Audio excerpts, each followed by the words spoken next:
je vous montre un jeu. Ça s'appelle Storyteller. C'est un peu des jeux où t'es censé un minimum réfléchir. Bon, c'est pas très compliqué. En fait, je trouve ça plus satisfaisant qu'autre chose. On doit créer une histoire avec ce titre. Adam est seul, trouve l'amour et meurt heureux. Donc on a Adam ici qu'on peut caser à différents endroits et on a Ève. Donc tu commences, tu le mets avec Ève et ensuite Adam meurt. Et du coup, t'as complété l'histoire. Très simple. Cœur brisé pour tous. Ah putain, j'avais pas fait gaffe que sur leur tête, les deux là ils sont un peu tristounes et elle est un peu machiavélique quoi. Donc je pense qu'il y a un mariage entre Edgar et Lénora. Isobel qui veut sortir avec Edgar. Ah non, elle a pas le cœur brisé, elle est juste saoulée. Quand t'échanges les persos, elle a le cœur brisé, donc là ok on est bon. Isobel elle va mourir, et ben du coup on fait ça. Il se remet avec Lénora, elle revit, et quand elle veut aller se remarier avec Edgar, ça marche pas. Qu'est-ce qui va pas? Donc là, la blonde a le cœur brisé, elle aussi, il manque plus qu'Edgar. Edgar pour qu'il ait le cœur brisé, il suffit juste que les deux meufs se mettent ensemble. Lui il revit, il veut se remettre avec sa meuf, Isobel, et ça marchera pas. Ok. Ah ouais putain, maintenant les persos ils commencent à avoir des tempéraments différents, du coup il faut aussi prendre ça en compte.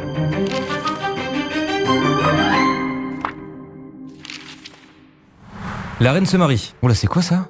Comment ça la RATP? Ah la RAPT putain. Le baron se déguise, il emprisonne la reine en mode je suis un dragon, il enlève le déguisement, il va libérer la reine elle évoque du feu et du coup elle se marie avec lui. Ok, avec un dragon terrifiant. Donc...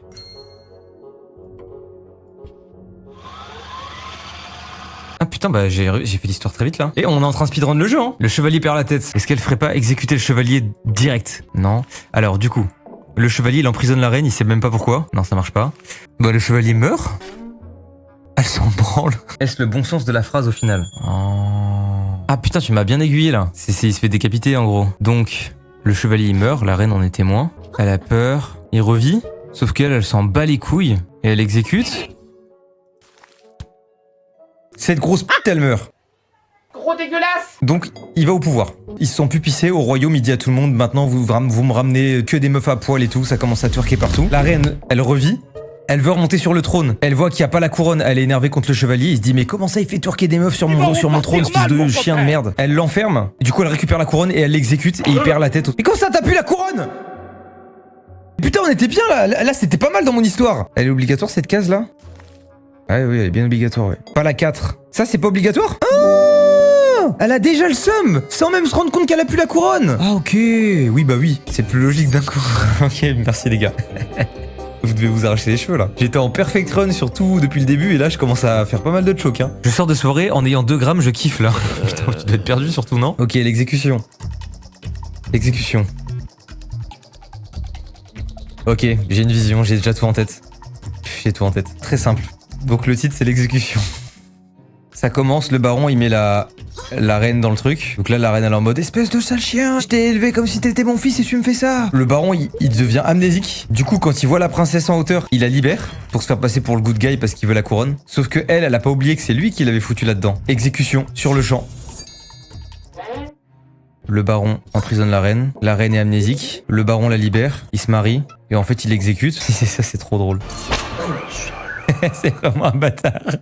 La reine endure 4 tragédies. Bah en gros, attends, c'est très simple là. J'ai déjà l'histoire en tête. Mais c'est moi qui l'ai écrit, je crois, l'histoire. Alors là, je vous la fais en one shot. Très simple. Elle se fait enfermer par le baron. Première tragédie. Heureusement pour elle.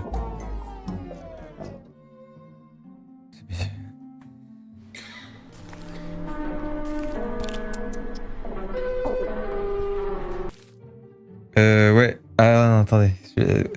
Il met la reine dedans. Ça devait pas être en 2 secondes. Eh mais vous êtes trop... vous êtes complètement... Vous voulez que je vous la fasse en 2 spies? C'est aussi une question de watch time. Moi je fais durer le suspense. Bah simple. La reine elle se fait emprisonner par le baron. Il devient roi. Le chevalier il vient la libérer. Elle est amoureuse. Il se marie. Mais le chevalier il tue le baron. J'ai refait la même histoire. J'ai refait la même histoire ou pas? Et en gros pour terminer, le baron il tue la reine. 132 de QI. Bah ouais 132 de QI. Bah ouais en fait. Qu'est-ce qu'il y a? Je vous avais dit hein, que ça allait pas être drôle hein. Amour toxique en boucle. Bon, très simple. Le roi et la reine ils s'aiment. Mais ils s'engueulent. Sauf que la reine elle oublie. Le roi aussi. Du coup ils s'aiment. Mais ils s'engueulent. L'histoire elle pue la merde. C'est l'histoire de la reine, du roi et de la servante qui secrètement aime le roi. Alors, la reine exécute la servante. Le roi. Pas d'exécution. Un jour... Non.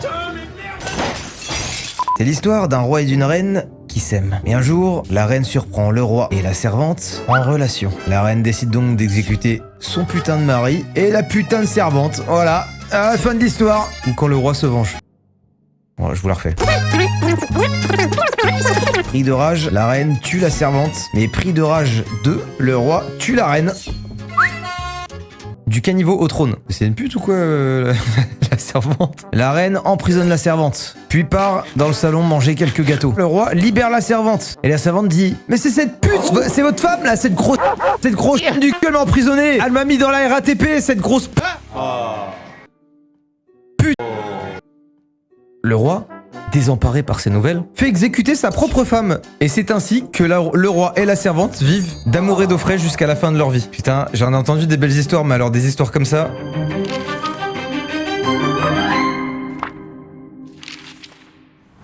Laissez-moi vous raconter l'histoire de Bernard qui boit le poison. Allez, on va être une microbe, hein.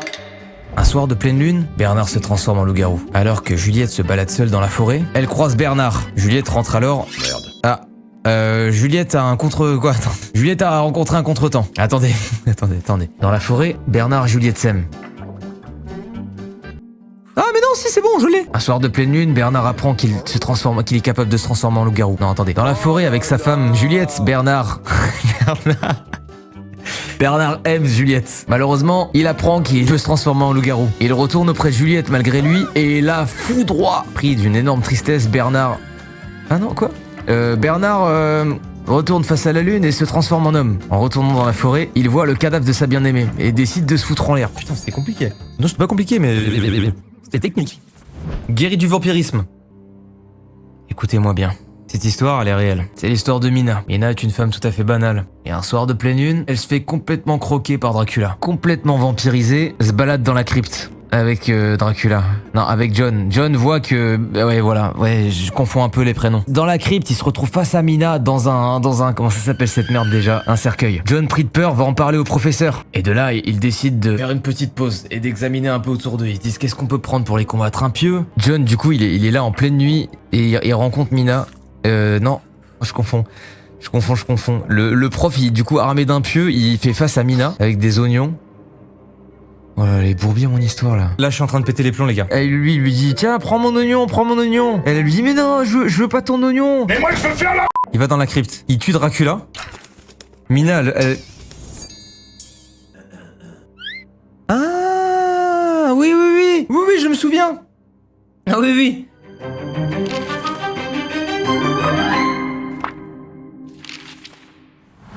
Athée tué par sa fille. Athée sort avec Tini. Mais Peachy les regarde. Et elle s'en branle le cul. Athée, en fait, sort plutôt avec Greeny. Elle s'en branle toujours.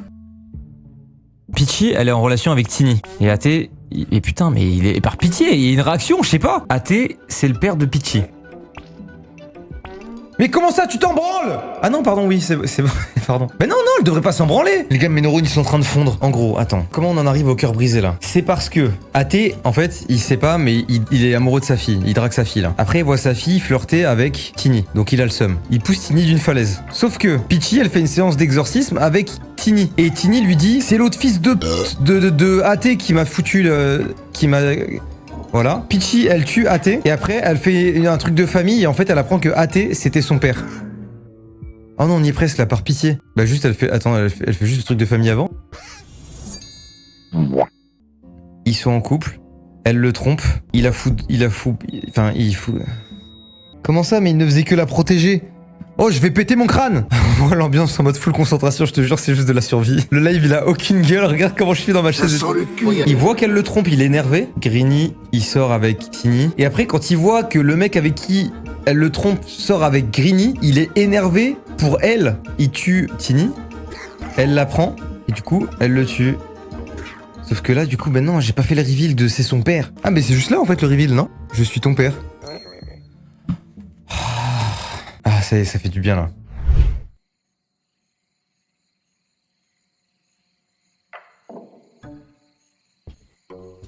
Si c'est ça, je pète mon crâne.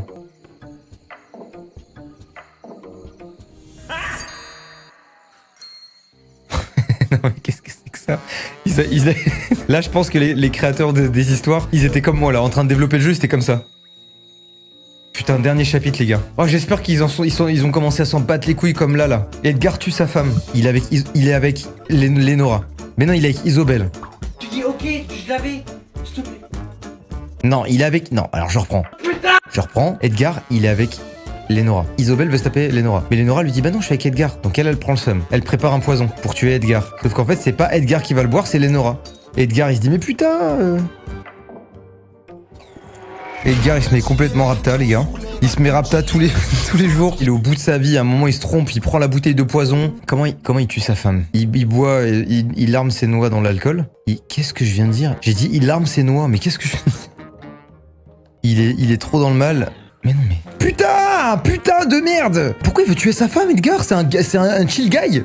Edgar, il est là avec sa femme Lénora là. Isobel, elle veut se taper Edgar, mais Edgar il dit bah non, moi j'aime ma femme. Isobel, elle crée le meilleur cocktail là. Edgar il sort avec Isobel, elle met pas un poison tout seul. Attendez. Je crois que je viens de comprendre. En fait il sort avec Isobel. Isobel elle vient draguer son gars. Non Lénora elle vient draguer son mec. Du coup elle a le seum.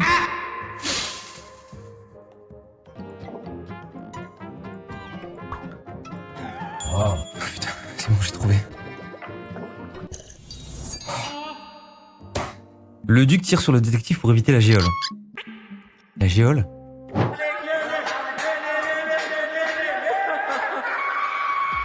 Le duc... Non. Si. Le duc, il va être en mode témoin. Dans le salon, il va remarquer que la duchesse, elle drague le roi. Du coup, il a le seum. Il va aller prendre une arme et tirer sur le roi. Ah non. Il faut un autre témoin là, ça va être le détective. Le détective voit que le duc est armé et du coup il tire sur le détective.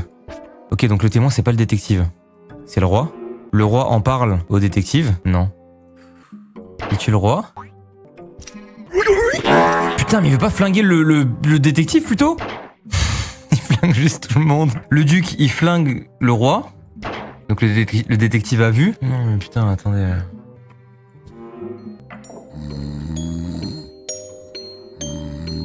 Ok, il est 3h du matin, je viens de me foutre en l'air là. Le début c'est sûr, c'est lui, c'est le duc qui est témoin. Et il voit forcément la duchesse et le roi en train de flirter ensemble, puisque sinon il prend pas le flingue. Donc pour prendre le flingue, c'est sûr les 3 premières images c'est ça. Il faut tuer, il faut forcément... Ah, attends.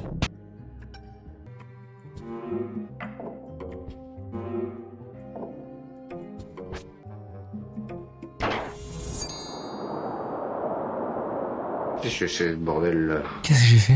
Attends. Attends, c'est quoi l'histoire là? Le duc qui regarde les deux, il prend le gun parce qu'il est énervé, la duchesse elle voit qu'il flingue le roi, lui il voit qu'elle va poucave et du coup, ouais, c'est logique. J'avais pas déjà fait? Waouh! Ouais, c'était pas facile hein. Oh non. C'est quoi ça? Attendez, le jeu est pas fini? Alors là, je m'arrête là. Hein. Formidable, au fil de ces pages, vous avez su narrer des histoires d'amour, d'ambition, de complot et de vengeance. Vous vous êtes montré digne de la couronne et du titre de storyteller. Le moment est maintenant venu de refermer ce livre, de réfléchir à ce qu'offrir à l'avenir et d'aller remplir les pages de votre propre histoire. Putain, GG tout le monde. Bon les gars, cette victoire, elle est pour nous tous.